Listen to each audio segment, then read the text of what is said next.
Welcome to the Running Educator Podcast. I'm your host, Mike Cummings. My purpose of this bi-weekly podcast is to educate, inspire, and empower you to unleash your best, most authentic self. Please make sure you review, share, comments, and subscribe to the show on various platforms such as Apple Podcasts, Podchaser, and Spotify. Keep running, keep learning.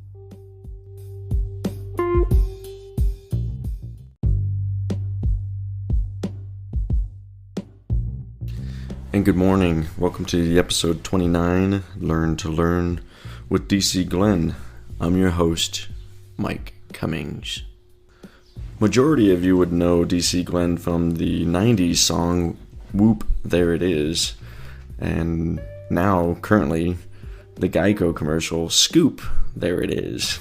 My hopes for this podcast is to help educate those who are looking to get into the music business, which DC shares his experiences to give back to this younger generation by explaining the struggles that he went through, so the rest of you don't have to do that.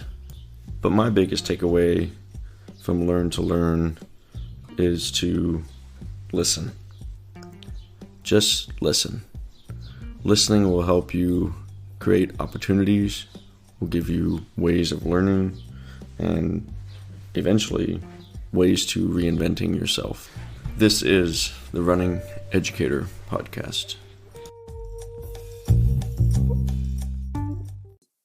If you can kind of elaborate on that, going into Strictly Political, your first hit in 1990, it's just kind of elaborate on who produced the tracks, and again, educate us on those types of, top line, who did what and where, were you the brains? I mean, obviously the brains behind it, the program and whatnot, but talk a little bit about that, because it's completely different if you look at Whoop, There It Is to Strictly Political, two different types of almost bands, if you ask me, but I'd like to get your perspective on that. Same band. Steve does the beat, I do the lyrics, right? But yeah.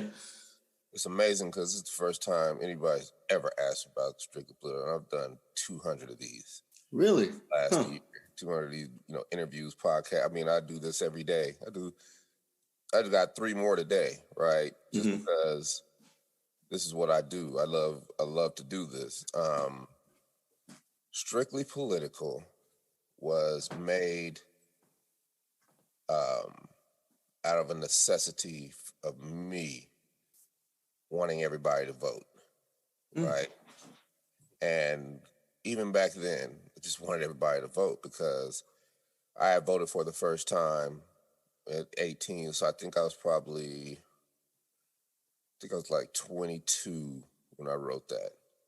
Because that's when I first got to Atlanta. And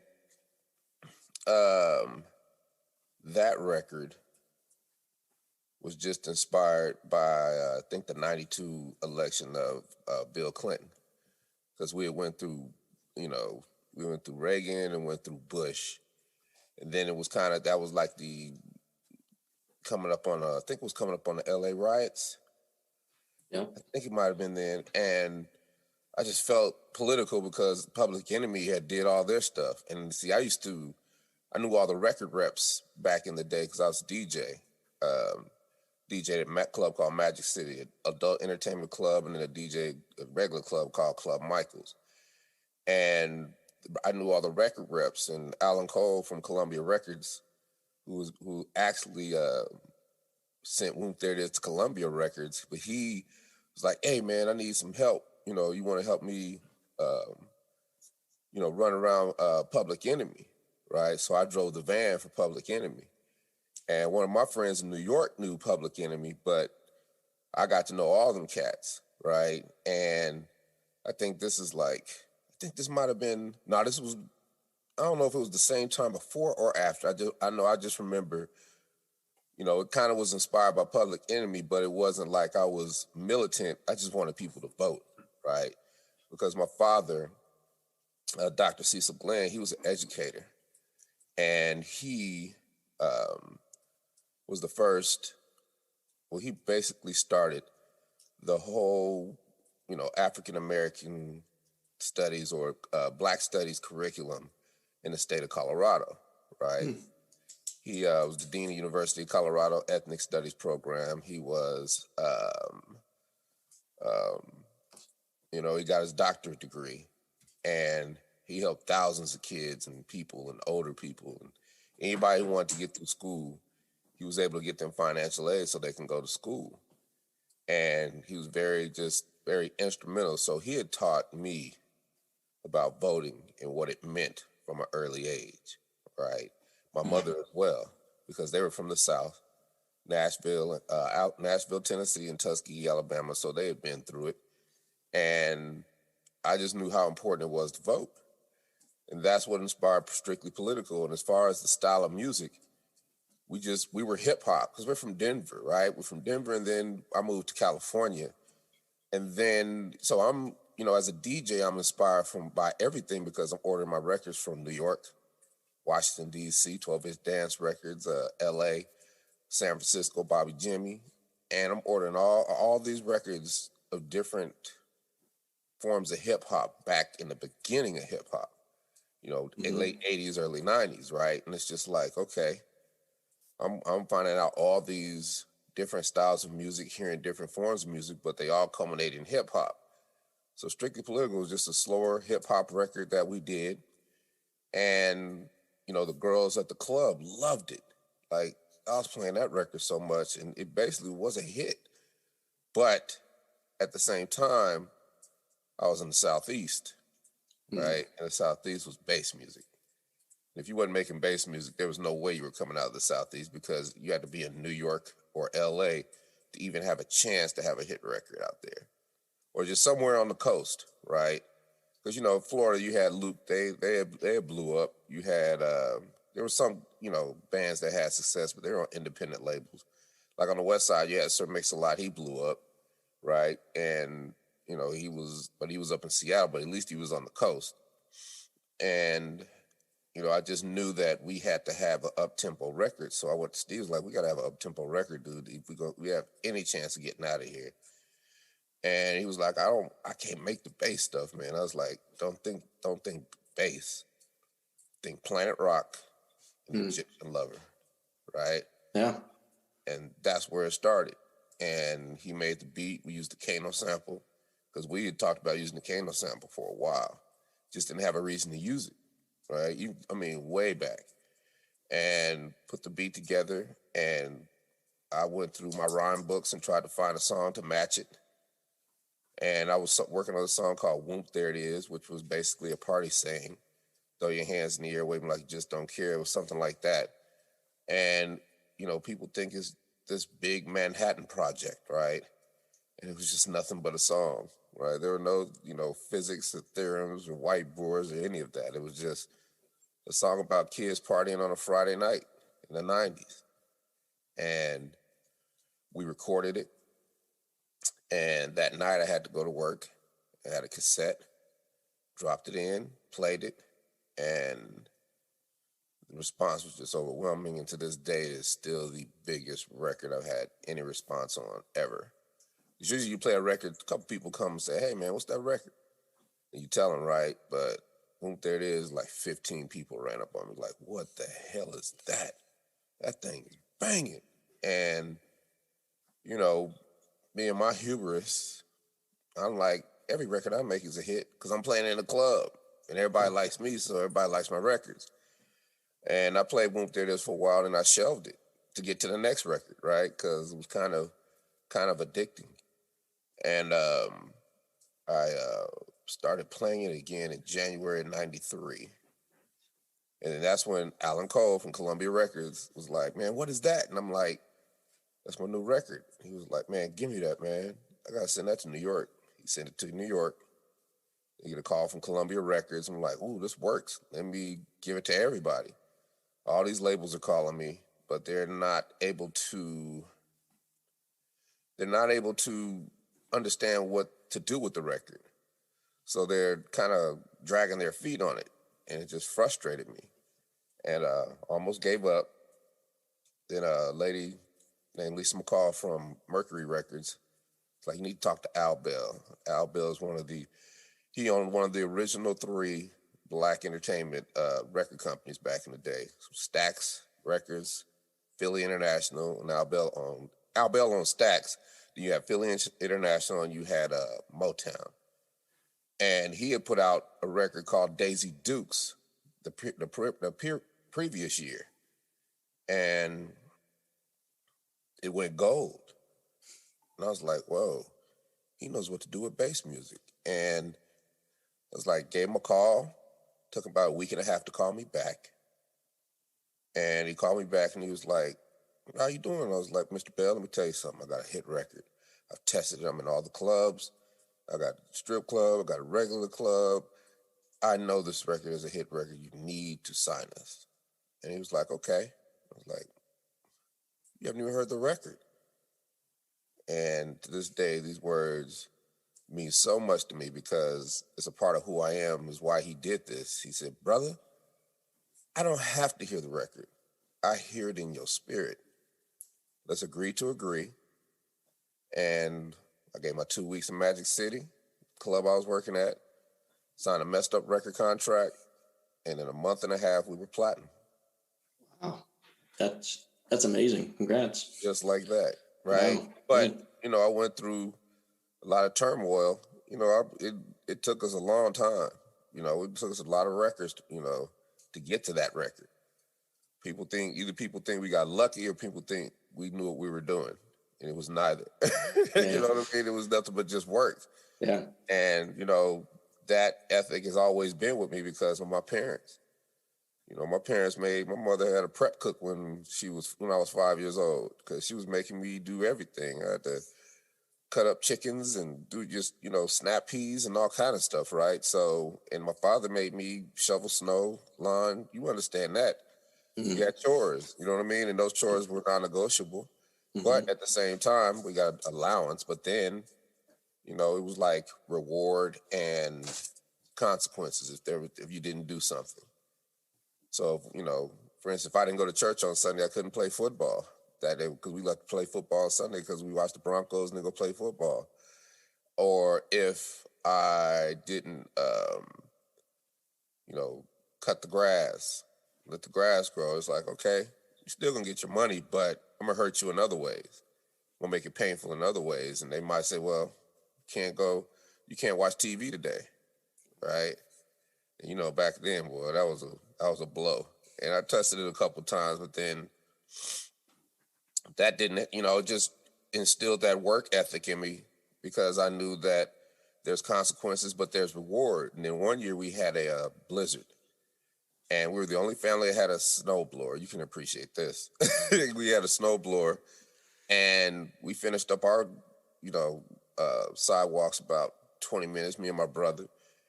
And I was seeing Mr. Grant struggling next door, and I was like, we got you, Mr. Grant. We did his snow, and we pretty much did the whole block. Because, it was fun for us, and didn't even think about charging people. We just did the whole block. And for the next 2 weeks, people would see us coming home from school, like, hey, y'all, come here. Like, hey, I appreciate y'all doing my snow last week. Here's $30. Like, whoa. Nice. And that just the transition from the chores to you worked real hard and now your brother got like $300, right? When it would have took you, you do the math to get that much from your parents. It's like, whoa. Well, not only that, like back in that day too. $300 was a lot of money. Like that's a lot of money. You know what I mean? Yeah. The late 70s, early 80s. Going into high school, so it was very lucrative for me, and we ate a lot of candy, and it just made me realize that if I work, I can get money. And 8 years, 9 years old, I had a paper route, and early teens, I was working at this ice cream shop, and I worked at the university in the AV department where I dragged around the projectors and everything to the classes and made sure the professors had their stuff. And then I started chefing and working in restaurants all through college. And I do not or have ever feared work. So my work ethic is bananas, Yeah, you touched on one of my questions about, how did the business side kind of change you, and you kind of given us a little bit of a platform as far as your work ethics or whatnot. But tell us a little bit more about, your record deal and those 2 years of that struggle and getting your main hit out. Can you elaborate a little bit more on that? I mean, it was just, I'm making money, you know what I mean? But it's just a frustration of people tell you, okay, we're going to do something, then they don't do it. You know, you know, the peanuts in the football, right? It's just like, again. And for me, because I was a DJ, I watched people and I watched artists, right? And I learned valuable lessons. I learned about the person I didn't want to be. And I didn't want to be the star who would come in the club, treat everybody like crap, and then, you know, just think I was the greatest gift to everything because I had a hit record. Yeah. You know, I wanted to be the guy because I watched them rise and I watched them fall.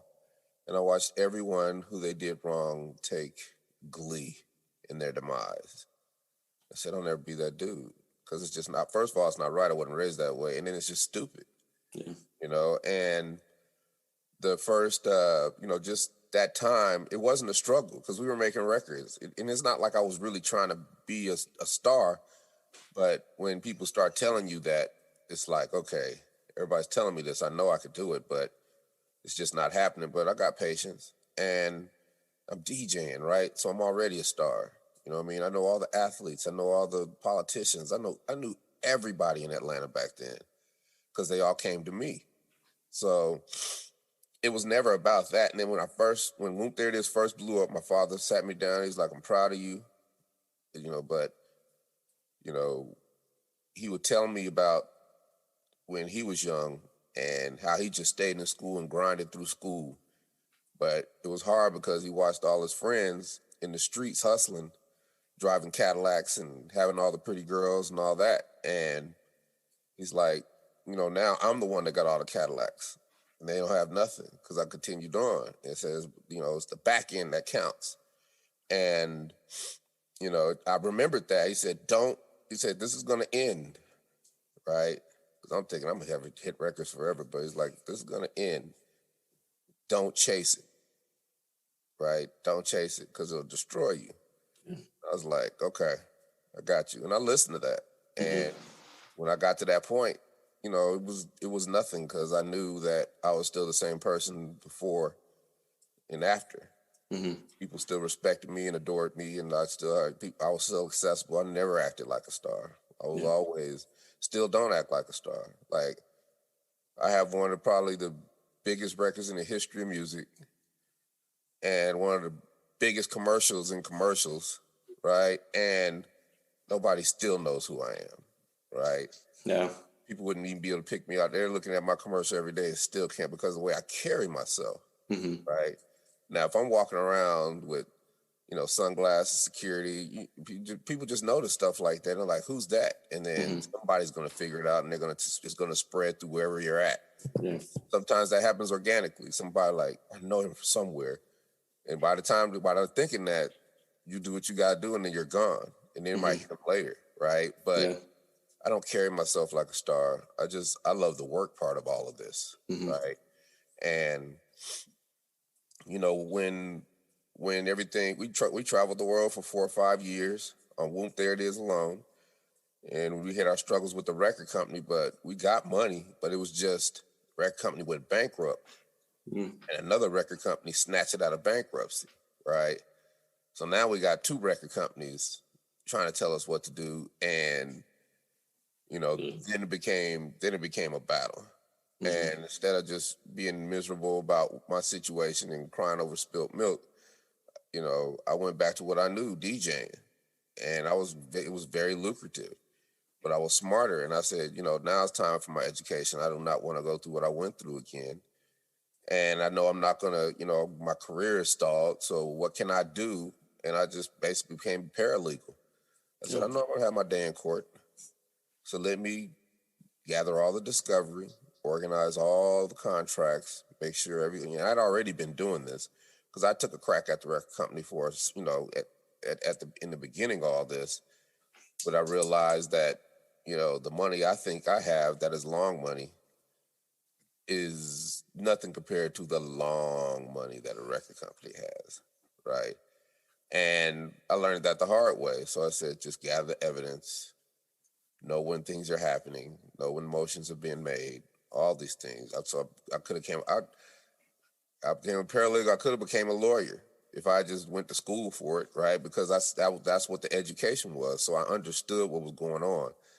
So that's always in the background on the back. That's just underneath behind the curtain. But on the surface, I had to figure out what I was going to do. DJing was lucrative and it was fun, and I'm partying. I'm a young man, but I know there's got to be more. And I became a licensed commodities broker. I wanted to get into finance. I was like, I don't want to ever get taken advantage of money again, because I had opportunities when I had, There It Is gave me so many opportunities that I didn't take. Wasn't able to even see or understand or anything. And I just vowed to correct all those problems, right, in my life. And that's what made me start. It's like I was there at the beginning of Yahoo and all these things, right? I had an investment account, but I know what an investment account was. I thought an investment account was just a bank account, right? And my people like, you can't spend that money like it's a bank. This is an investment account. We're about to start doing something. I'm like, and I just didn't listen. And I said, I have to know finance. That's the first thing. And then I became a licensed commodities broker.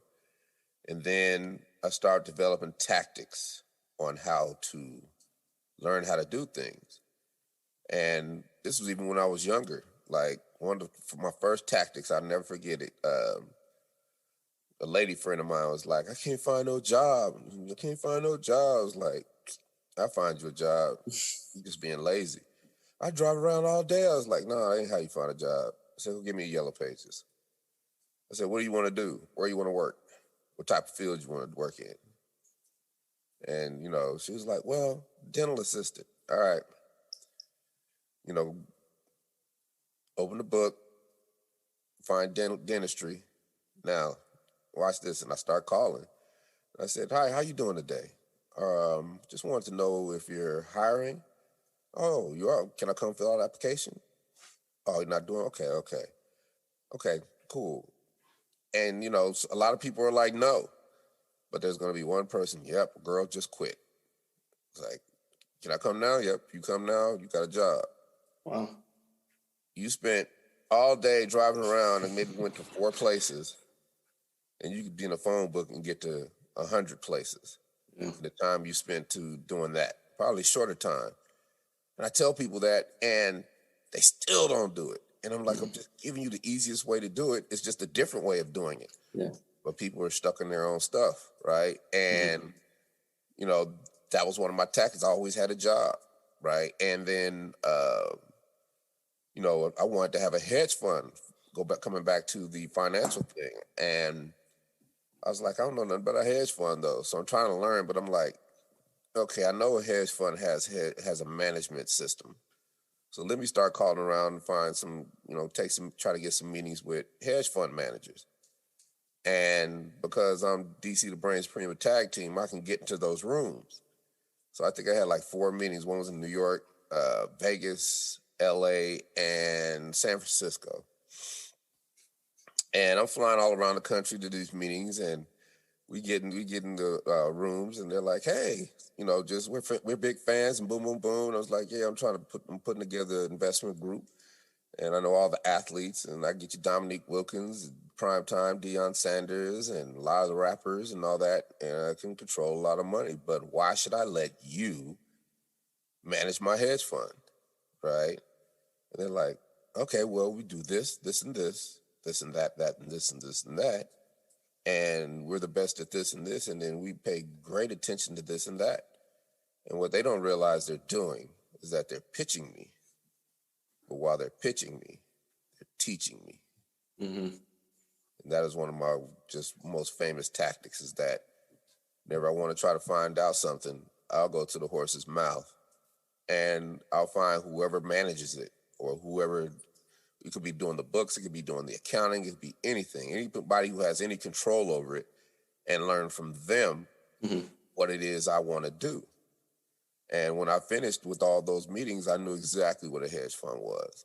And I knew it wasn't for me, because that's just like intellectual gambling. And I was terrible at gambling. But what it did is it gave me a financial education in a week. Right? That took most people 4 years. Yeah, exactly. You know what I mean? And that is the key. And that's what I had always done. And, you know, then I went to a financial planner. You know, I was going to get some soap from this one place. And I seen the Edward Jones across, and I went and had a meeting with the person that was there. Her name was Amanda. And I was like, hey, you know, what do you guys do? Pitch me, right? And she pitched me, and it made sense. And I was like, okay. She's like, what we're going to do is you're going to have a lot of little buckets. Because I see you have a corporation. I see you do this. I see you do that. We just take $300, $400 a month, and we'll fill all these little buckets. And buckets are in form of, you know, SEP IRAs for your corporation, Roth IRAs, mutual funds, all these little buckets we're going to fill up with the $300 a month, take a little each and put them in each place, and just let them grow. And I was like, perfect. And I've been doing it. I've had the same account since 2001. And, you know, I'm straight, because that money gets pulled and I don't even think about it. Right. Right? Just, you know, sometimes I'll up it to 1,000, or sometimes I'll drop chunks in, you know what I mean? But, but then sometimes I've had to go and take it out, right? And pay the 10% penalty, right? So, but at least that's something that's always working. And that worked for me. So as you know, it just, I was trying to find more things. I'm like, well, since I'm in this club, you know, let me figure out how I can be more. And, you know, it wasn't like how I could be more. It's just I've always been a hustler. So I've always had 4 or 5 hustles in the whole compared to my main hustle. So if I'm in a club and I'm selling, you know, clothes or selling hand fans, or because I'm in a place where it's just nothing but cash, right? Yeah. If I got something, if I could meet a demand for something with supply, I'm gonna have a lot of money. I'm gonna have a lot of cash money, and I was the best at it in the clubs. And it was a real big self-help kick for me back in those days, which was like the 2000s. And I went through every book, Anthony Robbins, all of them, right? And all the courses. And this one book I cannot remember to this day, but I remember the story of a guy who wanted to have a pie company. So he goes and he works at a pie shop, and he's the busboy at the pie shop. Then he moves up. Now he's learning how to make the pies. He learns how the sausage is made, right? And he leaves, starts his own pie shop, then starts his own pie company, then franchises that pie company, and then sells it for a bunch of millions, right? And he called, the process he called that was getting in the corridor. And I said, well, let me do that with this club I'm at. And I made a business plan. But I didn't know I thought business plan, you just write down some words, and this is what I want to do, this is how I want to do it. And it was truly one of the hardest things I ever had to do, but it took me 6 months to do it. And I filled out everything, all the projections, had to learn the language on that, right? Because there's a language when learning how to put together a business plan.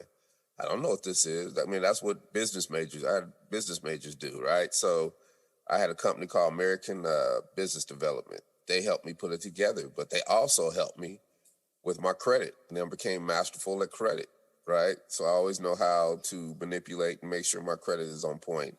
I know how to get it back if I mess it up, right? Because, you acquire discipline throughout your life, right? Enough hard knocks, you're not going to do the same thing again. And, getting in the corridor for me was putting together a business plan on marketing. I wanted to do all your marketing. So I'd roll up there with a PowerPoint presentation and give my boss the presentation. And she cuts me a check for $25,000 because she was just so impressed that nobody had ever came to her that way. Everybody just comes talking. Right. And now I'm at the top of the food chain at a strip club that is so lucrative that I've got 7 streams of income, right? Because I'm not just a DJ. I'm your sound guy. I'm your light tech. I'm your marketing manager. I do the radio spots. I do the flyers. I do the fashion photography with the girls. I do the TV ads. I do everything. I have life insurance. I have health insurance, all in one entity, which is getting in the corridor.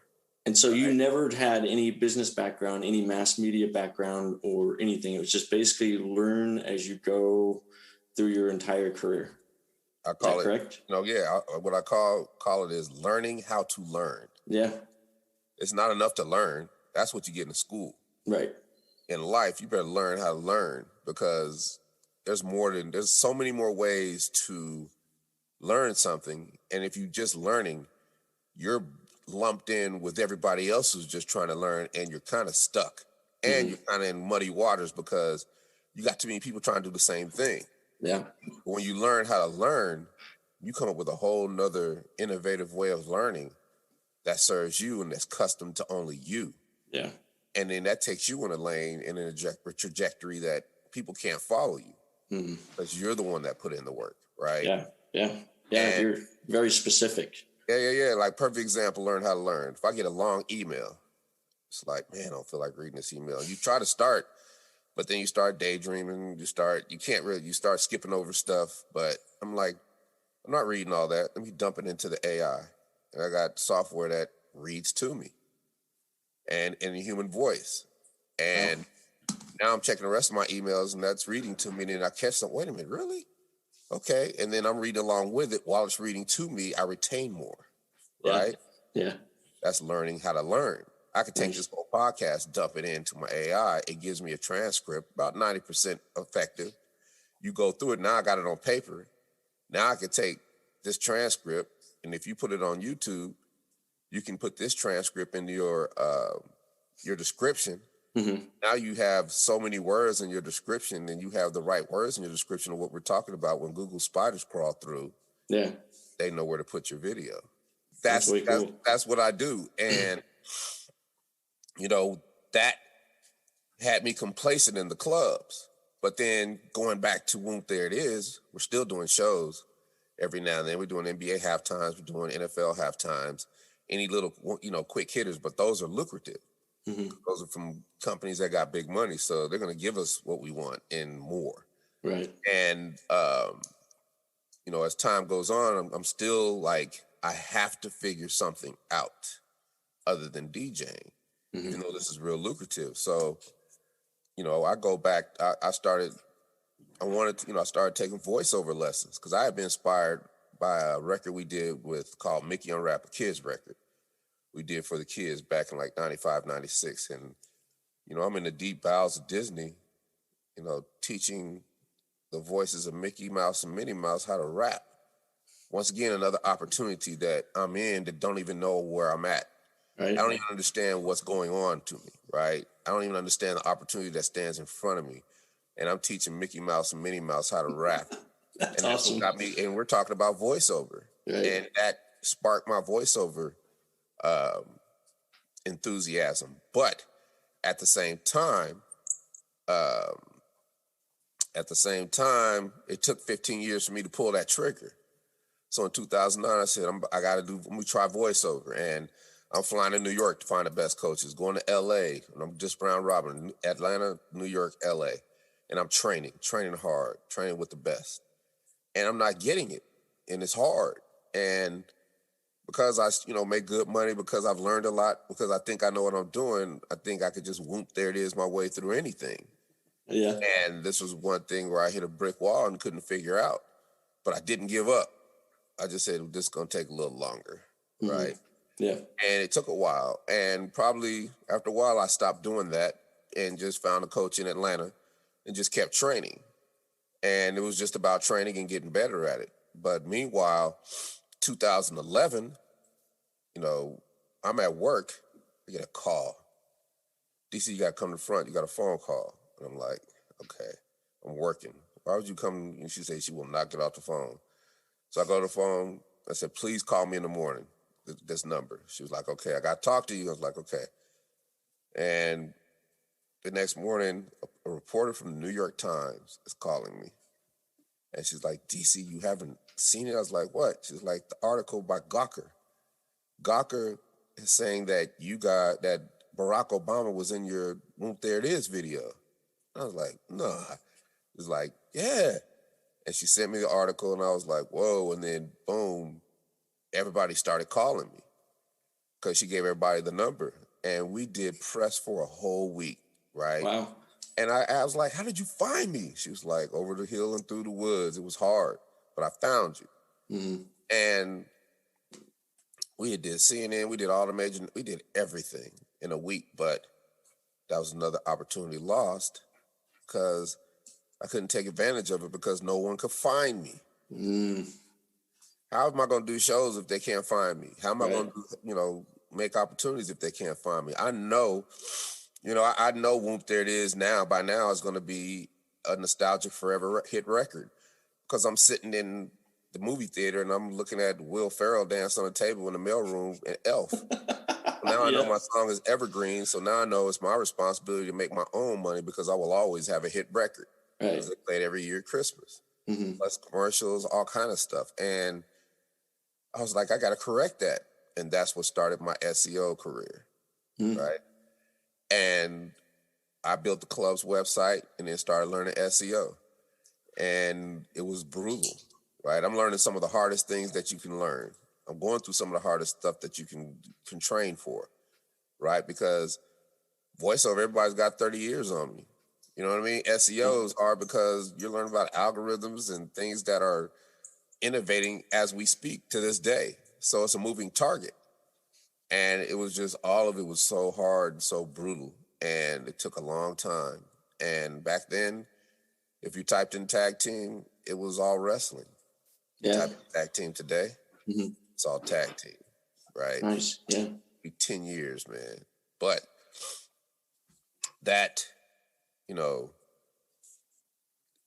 I'm getting better at things. And I was like, I cannot be a 50-year-old DJ. And I retired from DJing in 2015. And I'm like, okay, what are we going to do? Okay, I want to start doing shows now. We need to start doing more shows. And we need to, I'm going to build our website and I'm going to just ride tag team for a while until I can figure out some of these other seeds turn into something that I can actually do as a career. And, I started calling booking agents and they were like, no, we can't. You guys only got one record.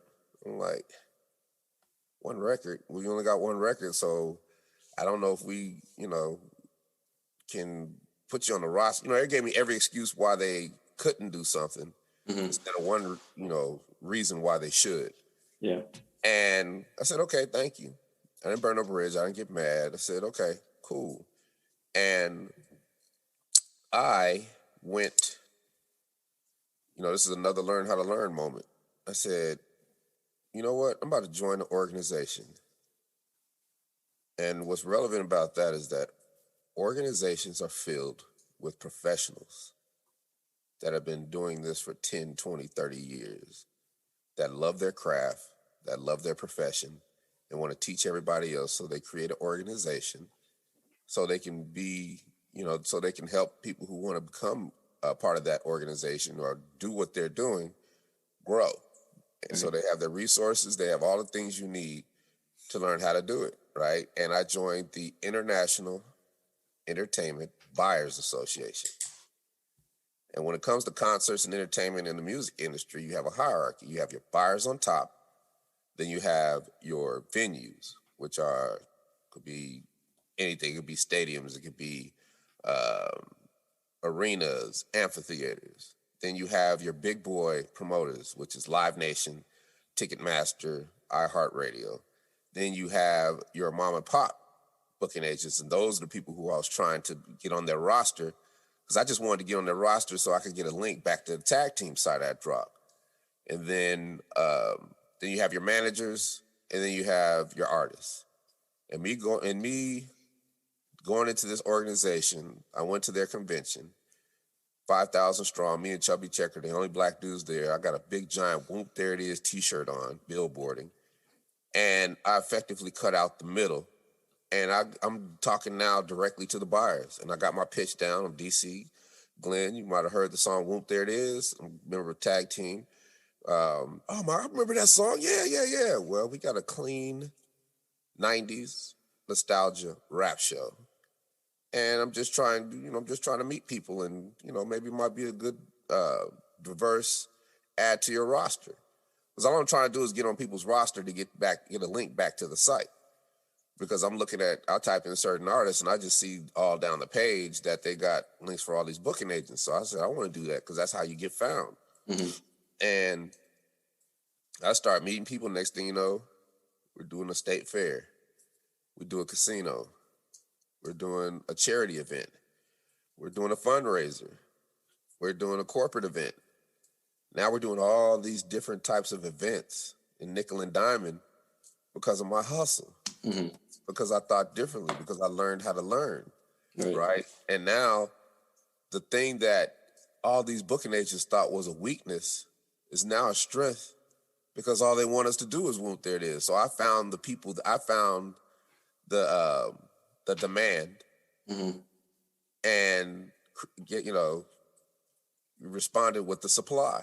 Yeah. Just like I was hustling back in the clubs, right? Yeah. You see what I'm saying? How all these things start to trickle in. Like they always say, jack of all trades, master of none. It's like, DC, you got tentacles. You got doing too many things, DC. You're doing too many things. But if you live long enough and you hustle hard enough, all these things come together. Mm-hmm. And, you become masterful of some of them trades. Yeah. Right? And Absolutely. They all serve each other in one big ball, right? And one serves another. One, you don't know what comes back to help you that you went through in life, right? Yeah. So that's why I always play offense. I was like, it's not a quid pro quo. It's about just offense, right? So now we're doing shows, and then all of a sudden, 2010, they got a court date. So now these two record companies are about to go to battle, and we're in the middle. And the record company that took it out of bankruptcy lost. And then for the next 5 years, they appealed. And their last appeal was in 2015 to the Supreme Court. Can you imagine if you looking at the news, and today the Supreme Court takes on the Whoop There It Is tag team case, right? Can you imagine that? But they were like, get that thing out of here. We're not dealing with that. And you guys are, you're just waiting. I mean, that's waiting, and then we're being played. We're being, our career is basically stalled, and we've never making music has passed us by. And the thing I remember the most is that they were going to try to. Well, if we lose, it's one of the things where if I can't have it, can't nobody have it. Mm-hmm. Mm-hmm. So that's when it was time for me to go to court. I went and had to find lawyers. And when I found the lawyer, they got a big box of everything that had happened to that point, organized, filed perfectly. Cases, old cases, everything. And they came up with 6 or 7 different ways to win, and we prevailed. Nice. And not without cost. Traumatized, you lose an arm, you lose a leg, you got an eye patch, but you're living and you're free of all that. Yeah. And I just went into a deep depression. It was the realization, like, what are you gonna do? And I laid in the bed for a month. August 2017. Just, what am I gonna do? What am I gonna do? And I get a call like, DC, they want to, we would like to use you for our company, Industrial. we want to book you. And it's like, we got $10,000 for you. It's like, I know what I'm going to do. And it was voiceover. Because I didn't give up for voiceover, it came and it saved me. Yeah. Right. And because, I had to spend a lot of money on lawyers for that to win that case. Right. And 5 years. yeah. And it's crazy because I started working with Apple Radio in 2014, 15, and then I retired from DJing. I was still working at Apple Radio. So I was getting money in voiceover here and there. But that big one let me know that this is what it's going to be. And then I ended up signing my voiceover coach, People Store Company, called us like, you got any African-American talent? She was like, I got the perfect guy. And they signed me instantly. So now I'm signed with the biggest talent agency in the Southeast for voiceover. All at the same time of getting the voiceover. And then I book kind of like instantly, and I'm up there having a meeting with them, and the owner comes in and she's like, I like your face. Put him on camera. And I'm like, put him on camera? Like, yeah, you be, because I wanted to kind of act now. And it was like, I was asking him about, extra roles. It was like, nah, put him on camera all the way. So camera all the way is commercial and theatrical. Commercial is for commercials, and theatrical is for movies and television. Now I'm auditioning. They're like, what do you got to do? What do I got to do? I'm like, what do I have to do? And they're like, well, headshots, and you have to take acting classes. And the first couple of acting classes, I was hooked. Then I was in class every day, sometimes 2-3 times a day, every workshop, flying to LA, flying to New York, training. And I did that till the pandemic hit.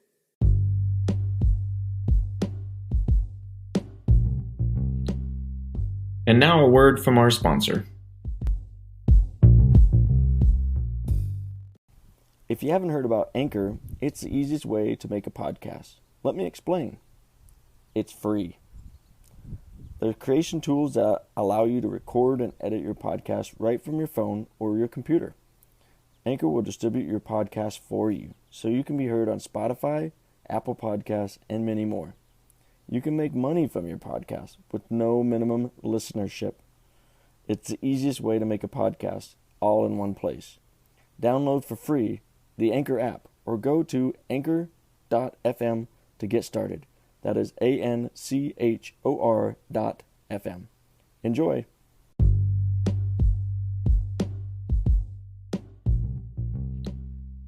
And now a word from our sponsor. I was booking regional and local stuff, but I was still making money booking.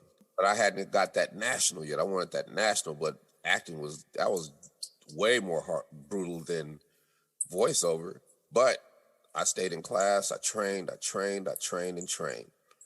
And the pandemic hit, and it just stopped me. The pandemic was, I can tell you the pandemic is special because it stopped everybody in their tracks at the same time. And people always think, I'm hustling. You hear people say that all the time. I'm grinding. I'm doing this. I'm working hard. And a lot of people are sitting in their car driving and they're revving the engine, but they look outside, they're not going anywhere. And that's what that forced me, people to see. Like, I'm not going anywhere. Why? Because you're stuck in mud. Your wheels are spinning. And I just reinvented myself. I said, I'm going to reinvent myself. I said, what, because you asked the question, what are you going to do? What are you going to do? What am I going to do? And I'm like, you know what? Can't do shows, can't do this, can't do that. Voiceover. And every class that I took, I recorded.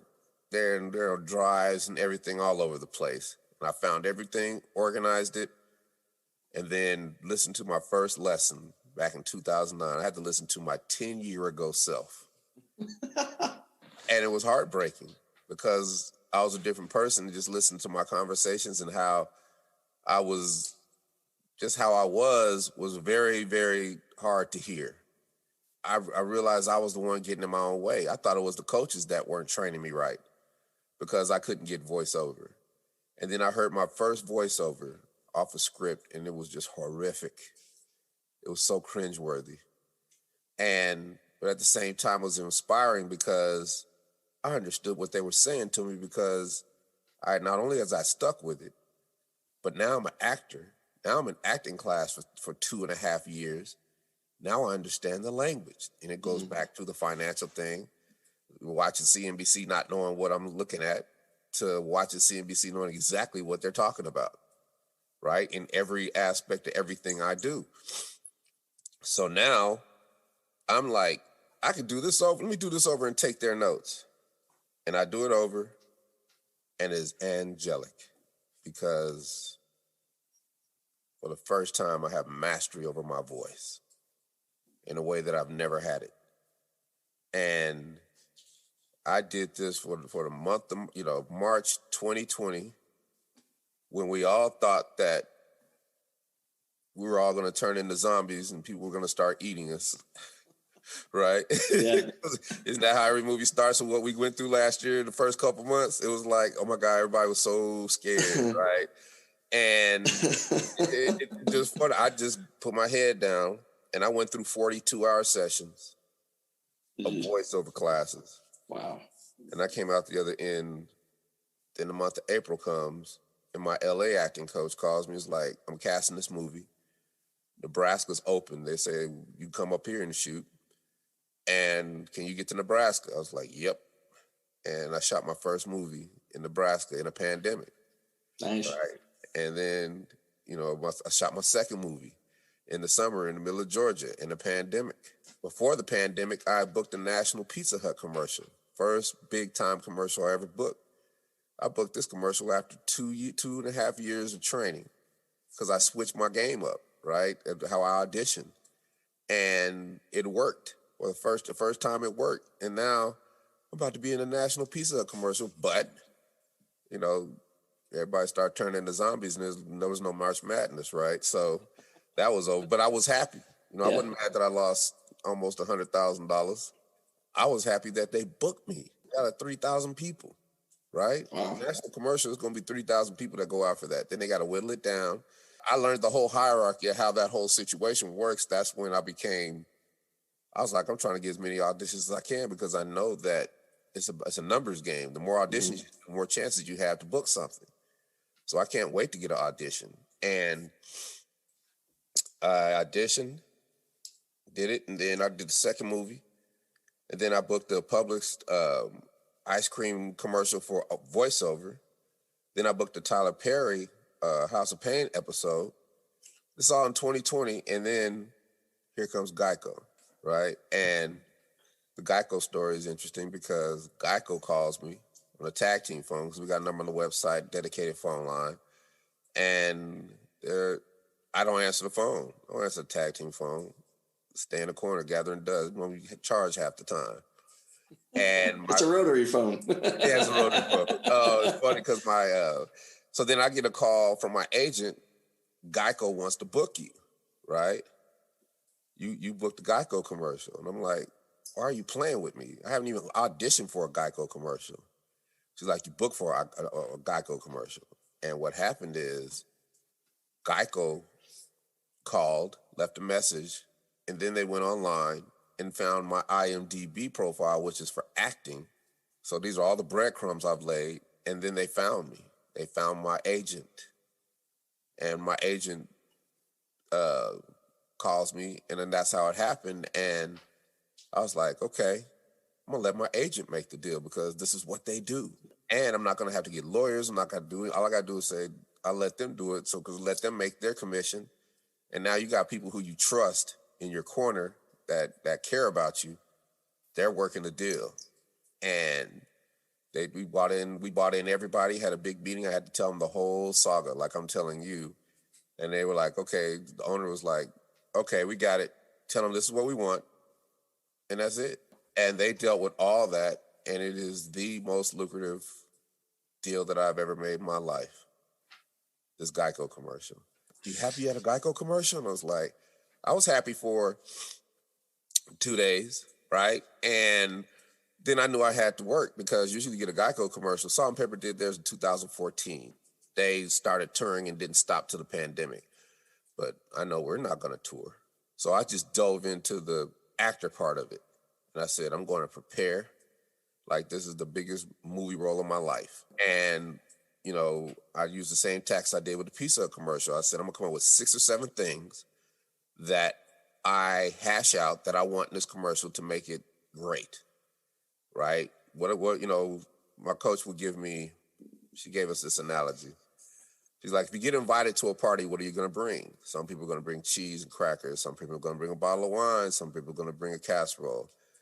And I'm like, not me. I'm bringing an ice sculpture. I'm bringing 2 turntables and a microphone. I'm bringing my records. I'm bringing a barbecue. I'm bringing a jumping gym for the kids. And I'm bringing a karaoke machine. And you will remember DC, the Brand Supreme, was at this party. And that's how I approach everything in acting and voiceover and just now in life. You have to make yourself memorable. You have to make yourself invaluable. And I said, okay, I want to spin and scoop. I know kids love sprinkles. Got to figure out a way to use sprinkles. So LeBron James, ode to LeBron James with this chalk at the scorer's table. He throws up before he goes in the game, salt-based sprinkles, and just throwing sprinkles everywhere. There's a dance we do in the Southeast, do that. So everybody in the Southeast is like, man, they really represented the South. And then just ask the director, can we do all this? And we have our production meeting the night before, and I go to I'm like, I got some ideas. You mind? He's like, man, anything you want to do, DC.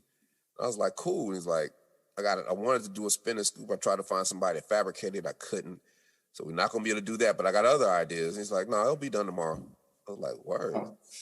Okay. Then I told him all my ideas, and we shot all day. We shot everything.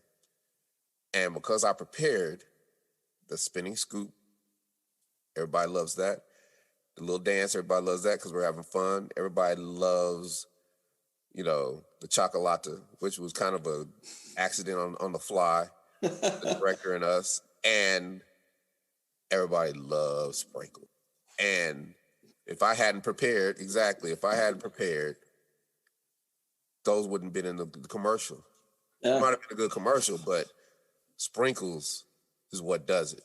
The combination with, the father busting his move, the mother with the arms, and Amethyst, just the young teenagers like, I can't do this. Let me get out of here, right? You know what I'm saying? So everybody, there's something that everybody can relate to. Yeah. And now we shoot it. We have a good time. And now I know, how am I going to make this work for me? How am I going to take these lemons, which the pandemic has given me, and make a lemonade company. This is my mindset. I got these lemons. I'm not going to sit back. I'm going to make a lemonade company. I'm going to franchise it.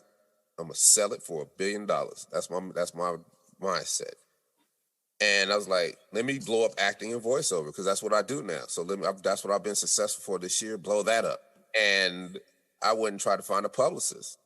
Every publicist did the same thing when I went to find a booking agency. Well, we don't really know how. It's a pandemic. We usually do a junket and send you to New York and go around robin with the journalist and boom, boom, boom, boom. I was like, they gave me every reason why they couldn't instead of one reason why they should. But I appreciated it. I said, thank you. And I went and joined the organization, Public Relations Society of America, PRSA, right? Joined PRSA. 2 days in, I'm on a Zoom call with this big CEO of this PR firm. I raised my hand because I'm doing my due diligence through this whole, from the lead up to the commercial, getting the press releases ready. I want to do a press release. I want to do this. I want to do that. I asked, are press releases still relevant? I know they are, but I just want to ask the question just to get the validation get it from the mind of a person who's been doing this for 40 years, who's big in the game. And they're like, well, what's it for? And I'm like, well, I'm kind of featured in this Geico commercial called Scoop There It Is. And I'm looking at the chat and I'm like, wait a minute, that can't be him. Is it? Oh my God, it's him. I love that commercial. And I blew up the whole Zoom meeting with the commercial. And now everybody's talking about the commercials, not even thinking about public relations, right? And then the moderator sees this. She's like, we'd like to welcome DC to this organization. We're going to talk about that Geico commercial afterward, DC. But back to your question, our press release is important. And the lady was like, heck yeah, they're important because the whole last year has been COVID. It's been doom and gloom. It's been everybody fighting each other. It's been, everybody's divided. It's been, and then you guys come with a feel-good story about ice cream.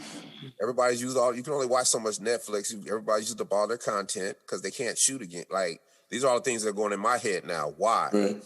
She's not only that, you need to go here to get in front of all the journalists. You need to go here to get in front of all the talk shows. You need to go here to get in front of all the podcasts and radio shows. You need to make sure your pitches are like this. You need to do this, and this goes back to, she gave me the whole entire game. This is another learn how to learn moment, because my first one was, you make them pitch you while they teach you. But this is join the organization because it's full of people who have been doing it forever, and they can't wait to spill their guts on how to do things, because they see somebody that puts a sparkle in their eye, that's hustling so hard, they gotta give them the game. She gave me the game in 10 minutes. Wow. I haven't looked back, and it has opened up doors for me that I never thought imaginable. It is the reason you and I are talking right now. Because I didn't give up. I thought differently. I hustled. And I just didn't take no. And I've got 3-4 things that I would love to talk to you about my future, but I can't because I've signed non-disclosure agreements. Oh, wow. That's how much this PR, that's how much me switching from, I'm mad I can't get shows, to I'm going to make a lemonade corporation out of these lemons, make something happen. Now my future is secure. And then I dropped the press release 4 days before the Super Bowl on a Wednesday. Thursday, I get a call from the Dan Patrick Show. Friday, I'm on a Dan Patrick Show, right? Just like that. Yeah. 2 weeks from then, I'm on Tamron Hall Show, daytime ABC, national audience. Boom, here go. Wow. And now it's to the point where I do 4 or 5 of these a day. And I do it because you got to throw yourself out there, and you never know who you're going to meet. I did one with a Hollywood actress who turned into, a podcaster. And then I started getting calls from people that want me, that think I have a PR firm. Are you taking clients right now? Everybody thinks I'm a PR firm just because and I got perfect example. I called a media coach because I'm trying to find booking agents for TV talk shows, right? And she was like, we talking, and she was like, so nice to meet you. And we started talking, and she was like, you don't even need me. Just from the first 10 words you come out of your mouth, you don't even need me, because she trains CEOs and people who don't know how to talk in front of camera. Trains people who, she knows the whole game. She's been doing it for a long time. We had a good hour conversation, and she was just so fascinated. She was like, you kept saying, you don't need me. Wow. I was like, okay, cool. I appreciate that. I just glad you're talking to me. She's like, I'm glad I'm talking to you too, because I'm learning so much. So that was about a month ago.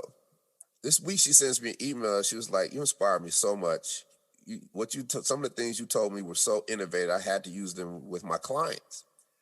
And she made me a 12-minute video of all the things we talked about in our conversation, just related to her clients. Like, perfect example, in Tamron Hall, there was a delay, and I didn't quite know how it worked. There's always a 2-second delay, and you're not supposed to look at her talk.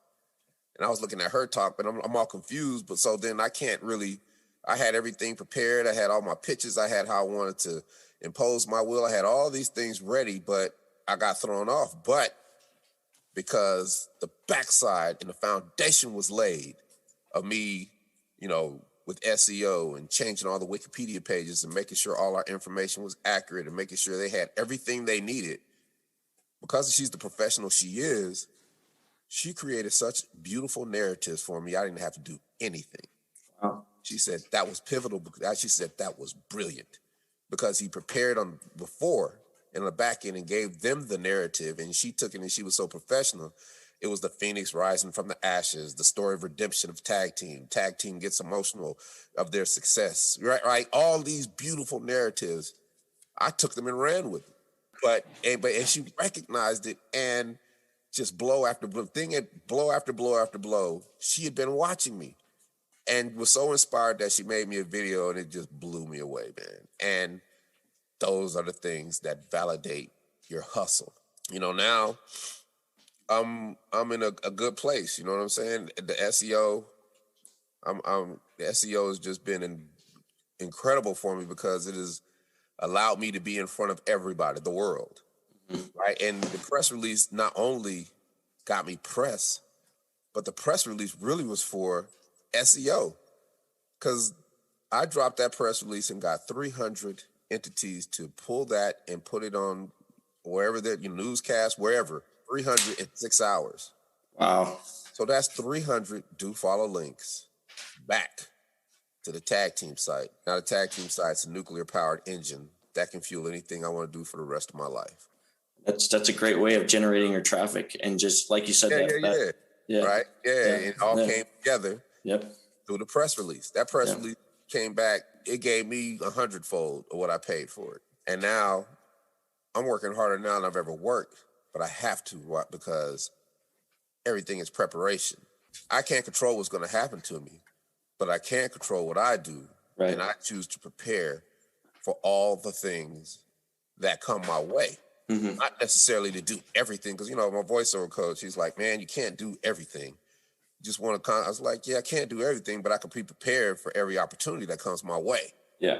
Yeah. That's just training, right? So now I train every day. And it's funny because of the pandemic, half the teachers went back to school. Half the teachers like, I'm not going back to school with them nasty ass kids. What they did was they went and joined tutor sites. Oh, wow. Right? There's a site called Wyzant.com, WYZANT. I wore it out during the pandemic. I'm learning music theory, music production. I want to start making songs again. I've learned little things that I didn't know about video editing and all that.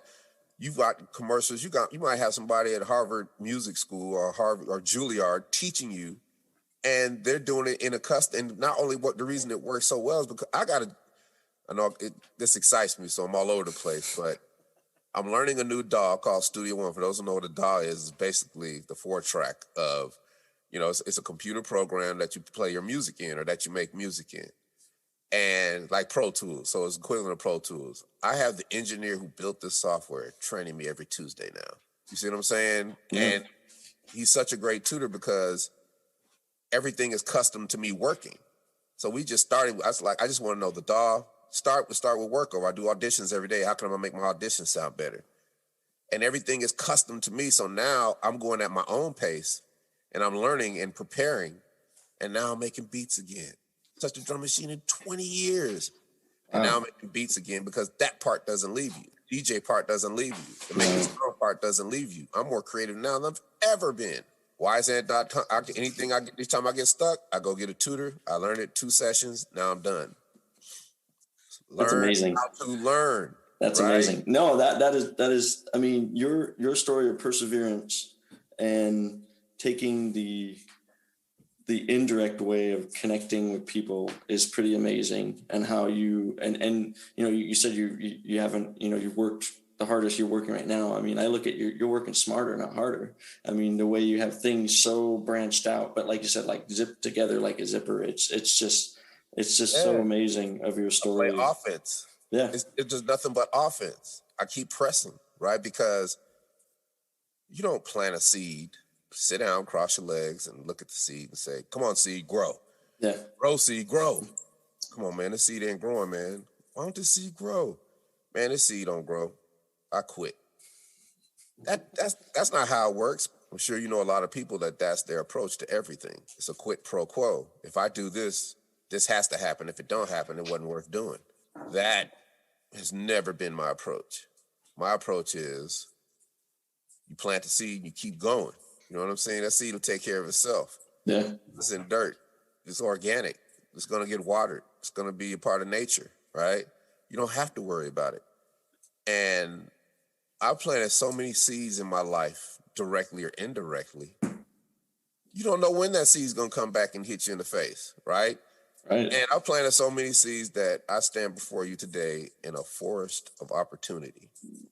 And it is my responsibility to be prepared and not lose these opportunities I lost when I was a young man. Just like it's my responsibility to talk to people and anybody who's willing to listen and tell them the things that I've learned the way I wish someone had did me when I was a young man. Like my mother and father raised me beautifully, but my father can't tell me about the ins and outs and snakes of the music industry. They're going to take advantage of you. And at early in the whole womb theories process, I took advantage. I took advantage. I took responsibility for my mistakes. Yeah. And the sooner you do that, you're good. Because I love to be wrong. Because being wrong, admitting when you're wrong, and liking to be wrong, I love it because it's the path to being right. One. All right. And two, it is a ego pride killer instantly, because now you're in an argument and you're like, you know what? I'm wrong. I know I'm wrong. Just say you're wrong, and the argument is over. But most people keep arguing and arguing, and they go down rabbit holes, and then they're making up stuff, and then next thing you know, they think they've won the article when they've actually lost because they believe the crap that they was telling you. Yeah. And now they live by it. And now they're lost because they always got to win an argument. And not me. I'm, okay, you won, right? Yeah. Or people will give me excuses. I love when people give me excuses, right? This is one of the ways indirectly dealing with things. Yeah. Well, I can't do that because of this. And I was like, you know what? Thank you for those excuses, because for every excuse you've just given me, I can come up with 5 solutions, put it in my toolbox, and when that scenario comes my way, I can deal with it effectively. Yeah, and then peace out. You know what I'm saying? It's like, okay, cool. Yeah. You know what I mean? It's like everybody always gives me excuses why they can't do something. Yeah. And I used to be, I do it too. Still do it sometimes. But I might react viscerally and I might give excuses for what I didn't do, but I am listening to you. Like my buddy, one of my corporate buddies, he was like, man, I wonder how much they play in that Geico commercial. And I was like, I know they playing it a lot. He's like, man, you got to get the data. I was like, man, what do you mean? He's like, you got to get the data from Geico so you'll know. And I'm like, man, I'm not about to ask Geico for nothing. I'm about to mess my relationship up with them to ask them for data. Give me the data, Geico, right? But then I reacted viscerally, but I'm thinking, yeah, that makes sense, what he's saying. How'd you do it? And I'm like, well, there is, if Geico's getting it from somewhere, go to the people that Geico get it from. Then you ain't got to ask Geico. See how that problem turned into a solution? That turned into a solution. It's just a different perspective, for sure. Perspectives. I said, who would do that? iSpot TV, Nielsen, and a couple others that gather data for television. So I reach out to all of them. In a week, I'm basically in a boardroom with Nielsen, iSpot TV, and all of them. And they're all telling me their Whoop There It Is story and how big of fans they are. And then iPod TV says, I've never seen an artist do what you're doing. And I do these commercials all the time. And I have your data for you already. Wow. And what we want to do is we want to have a commercial. So I said, because I'm doing this to find my value proposition. Just in case I go into these deals and they're like, well, the Geico commercial was cool, but what have you done for me lately? And I'm like, wow, this is what I've done. This were the conversions. This was the happy index. This is how many times that it was around on DVR. This is how many YouTube views it has. This is how many impressions it has. Pay me my money. That's some good stats backing it up. Yeah. And she said, I want to do an interview. We're going to make you a presentation in the form of a commercial. If somebody needs your value add, you just give them this link and they'll have everything they need. Oh, wow. That's awesome. Right? Nielsen was like, well, it's going to cost this. And I was like, okay, thank you. That's a little high for me. They're like, no. But we have aggregate companies that pull the same data from us and they're 80% less of the cost. So we're going to hook you up with them. And I'm having meetings with them and they're like, when you're ready, just call us, tell us. And we'll put together something custom made for whatever scenario you're a part of, and that will help you get your deal. So now I've effectively, that's something that, because of a conversation, because I listen now more than ever, I might react, but I get out of my way and I put my pride and ego is sequestered so deep because I think differently. Now I can see an opportunity in everything I do every day of the week. Whether it be arguing, they say, you don't want to be around negative people. Yes, I do. Because those negative people give me so many problems. So many people that I love the most are the most, negative. Your family's going to be like, why are you doing? When I told everybody I wanted to be an actor, everybody gave me every reason why I couldn't. Yep. Right. and they should know me better, right? They should know that everything that I've wanted to do, I've been able to achieve. But you know, I've acquired the ability over my lifetime to take any negative emotion, envy, despair, anger, hatred, you know what I'm saying, suffering. I'm sounding like Yoda. And I put it in my pocket. I just take it and put it in my pocket, and I use it for another time. And I use it for fuel. It turns into positive energy, right? If I have 4 auditions and I need to go somewhere deep in sadness, pull it out of my pocket, and now it's there. And in acting, that's what it's all about, because you have these experiences in your life that, you know, now I don't have to figure out the character or be a caricature because of this thing I have in my pocket. Now the character becomes me in an organic, authentic way.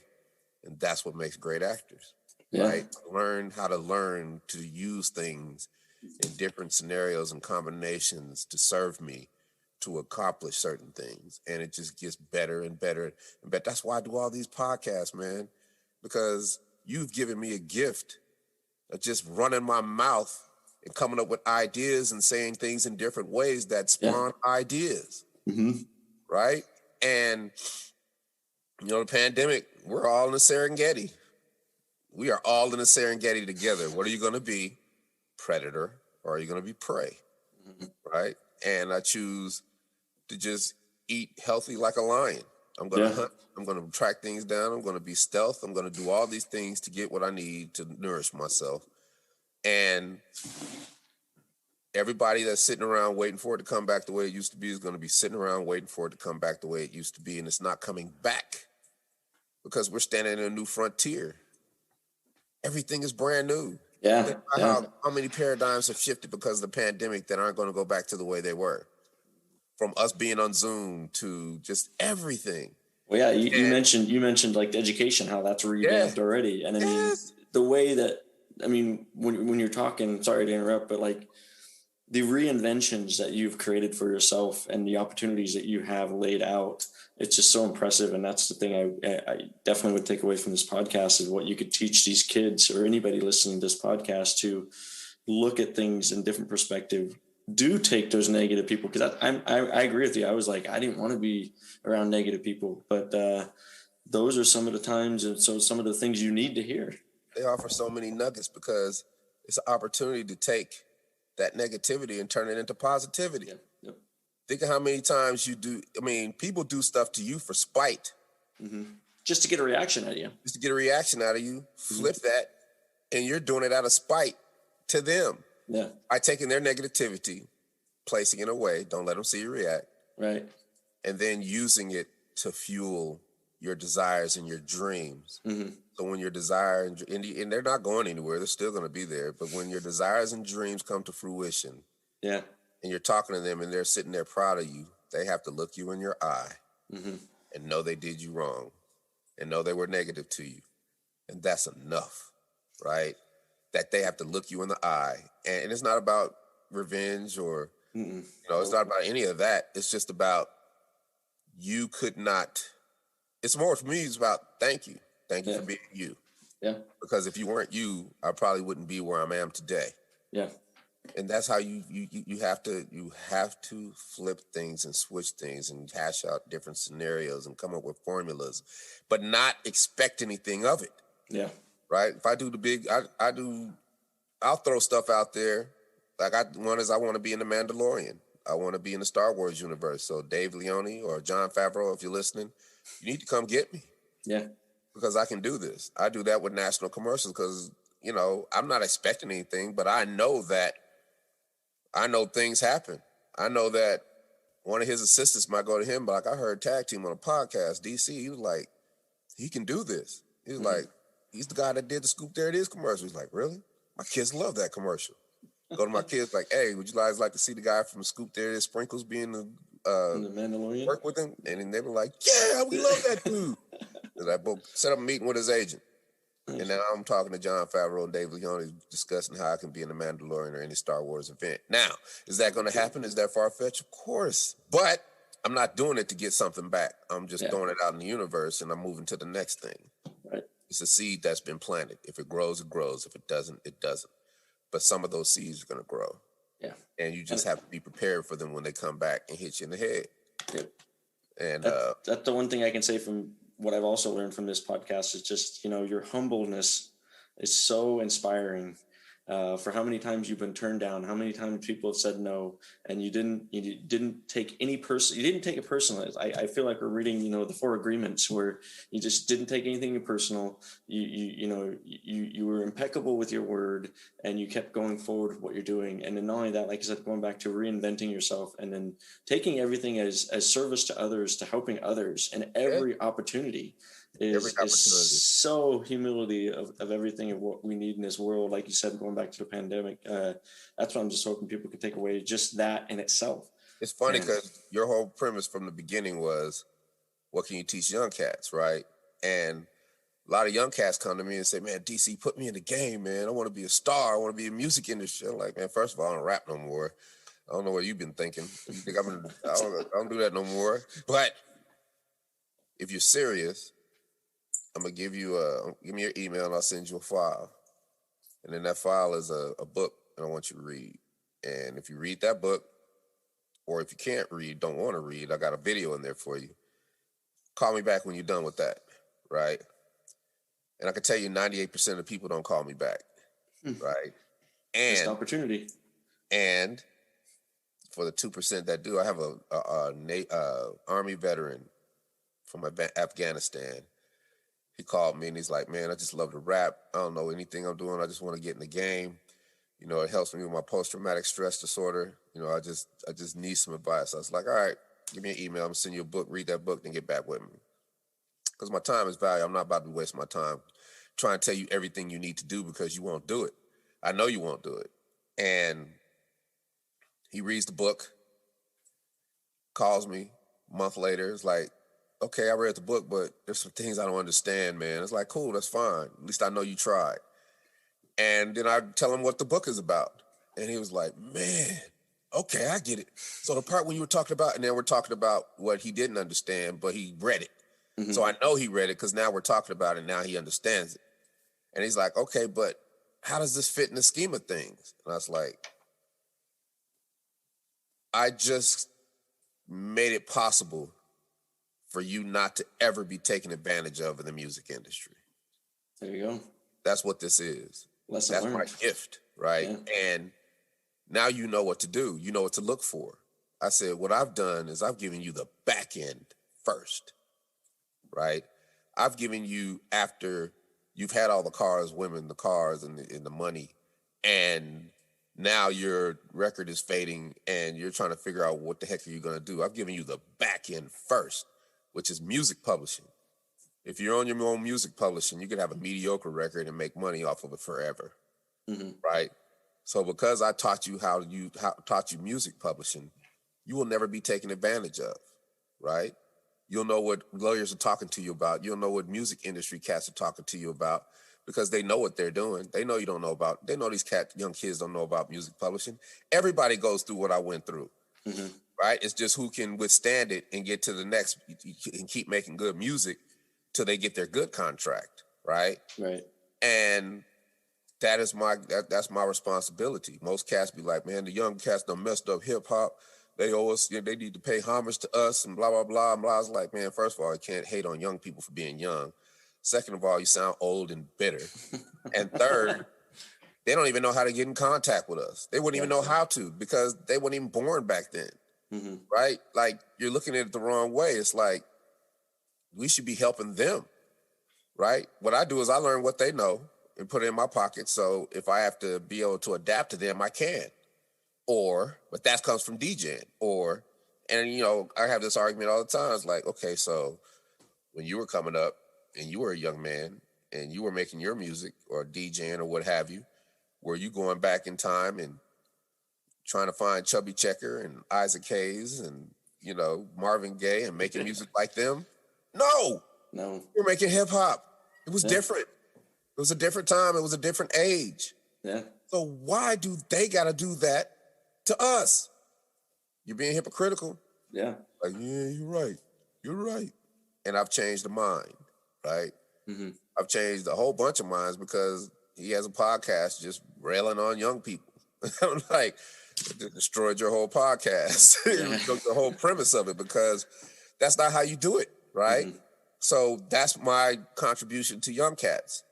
Now, if they want it, they can have it. If they don't, because, we go to the next thing.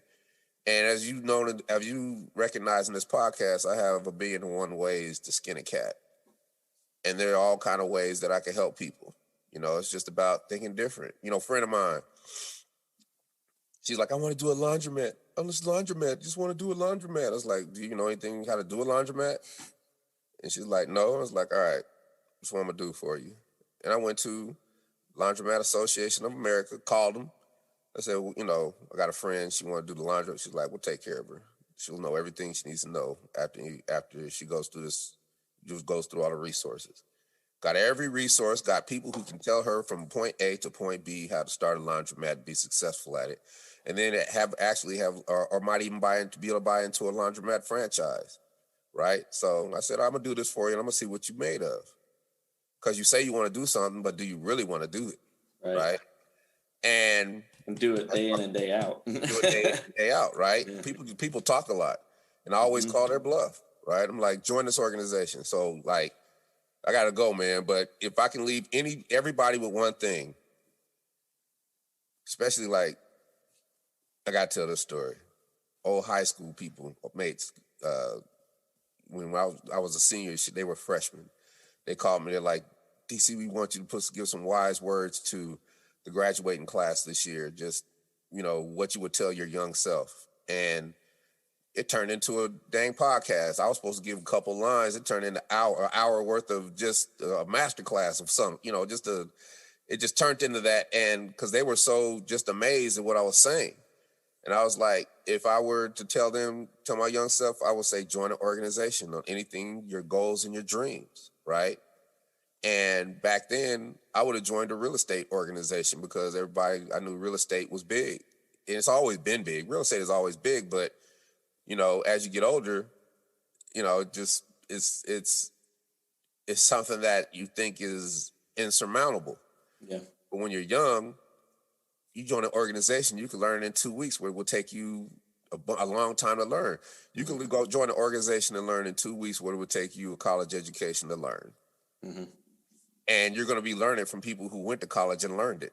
Yeah. And now do it and can tell you what not to do. So now you don't got to flail. Yeah. So that's my advice to anybody who's listening to this. Whatever your passion is, whatever you want to do, now's the time. There's an organization out there, and just type in whatever it is you want to do, followed by organizations and societies. And there will be a bunch of them that pop up. You paid $100 to join one, and then you call and you start asking questions. Wow. In 2 weeks, you will know everything you need to know, and you will know if it's for you or if it's not. And if it's not, then you move to the next thing that you want to do. Like I said, I play chess. I'm 6-7 moves down the board. I hustle. I have 6-7 hustles in the hole. That's how you have to be in life. So I appreciate being on your podcast. I think we had a very productive conversation. I want to thank you for letting me run my mouth and learn even more than I knew yesterday, right? And I hope your calf is all right.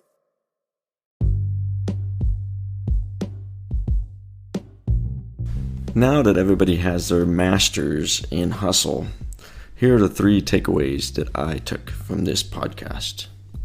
1 would be create your opportunities. Look for everything you can, even if it's negative. Make it positive. The second thing I took away, if you want to learn anything, you have to listen. God gave us 2 ears and 1 mouth. We should probably listen twice as much as we talk. And 3, gotta work smarter, not harder. I want to thank all the listeners for taking their time out of the day to listen to my podcast. Please make sure you review, share, and subscribe to the show on various platforms such as Apple Podcasts, Podchaser, and Spotify. You can connect with me through Instagram, Twitter, Facebook, and my Google website, all at The Running Educator. I would love your feedback. This is Mike Cummings. Keep running, keep learning.